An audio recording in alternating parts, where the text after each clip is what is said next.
nationalist doctrine says is the world is divided into nations. So no one nation, there could be no one nation of the humanity. So the world is divided into nations, and for one nation to exist, there are other nations, and even the principle of self-determination has to do with the recognition there are other nations beyond ours.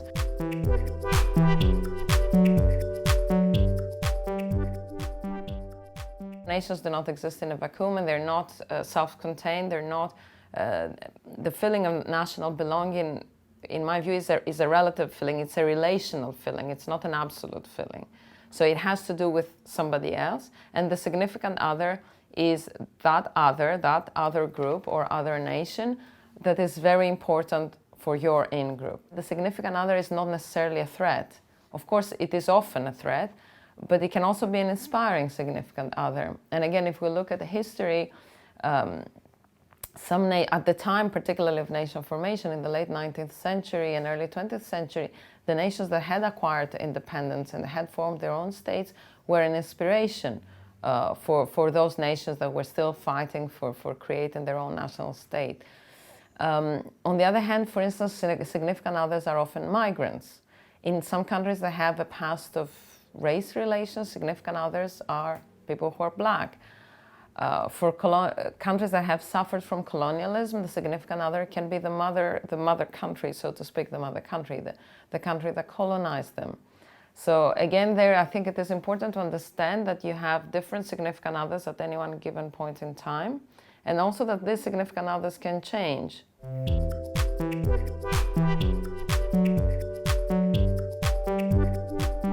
By definition, migrants or ethnic groups cannot be an inspiring significant other for nations because they are a lesser thing. A nation has to be a nation. You know, being a migrant within the nationalism point of view is a bad thing, because ideally nationals are with their own nation, is what this famous French sociologist Abdelmalek Sayad said 30 years ago. He said the migrant is where he should not be, and he is absent from where he should be. So, well, he was thinking of Algerians in France. An Algerian in France should not be in France, should be in Algeria. He wasn't saying that this is the good thing. He's saying that's the trouble. That's why migration upsets the national order.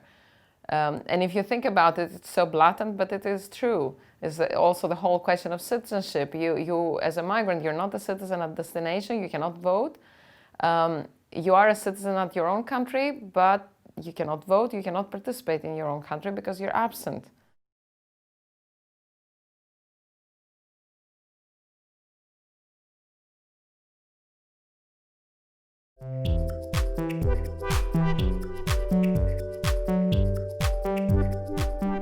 Well, the refugee crisis has been important in bringing again migration to the foreground, but I don't think the refugees as such are the other in Europe today. It's still, unfortunately, the Muslims. Nobody speaks very overtly about race, not even the worst politicians, the most racist politicians, but they speak very much about Muslims. I know most people will disagree with me, but I don't think Islam is the problem, not at all. And I think the fact that they're Muslims is played up because, talking about the significant other, this is the only other that can now exist for the West. This is the other that exists. There used to be the Soviet Union, there used to be capitalism and communism, but communism is no longer a viable option. The whole, what was, the other then has been dismantled or has imploded. Of course, now we see a multipolar world coming up, but in terms of culture and in terms of political unity, Muslims provide for this significant other towards which the West can feel united.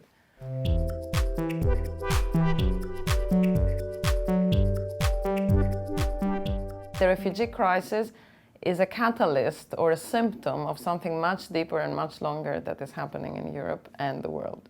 The migrant does not come into a box that is stable, defined, compact, and the migrant comes in and they have to adapt. That's actually assimilation, it's not integration.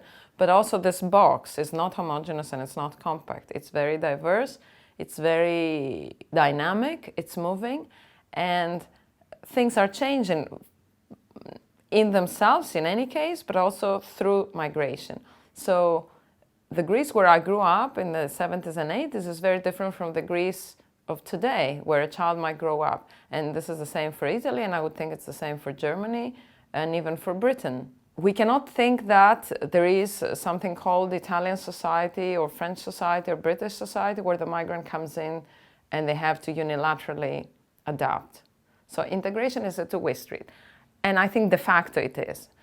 The challenge is that societies have to rethink of themselves while they're changing, and maybe a little bit change their own self-definition. I think in some countries in Europe this has happened. I would say Britain, France, Germany has perhaps been one of the most recent cases. Spain, I think, has achieved to a large extent this. Other countries are having trouble thinking, okay, my country is no longer what it used to be, it has changed, and we have to incorporate this into our self-definition. And we have to a bit question our position as a majority. And we have to open up. And that diversity is welcome. I think that is, and oftentimes politicians don't help this, don't help this work.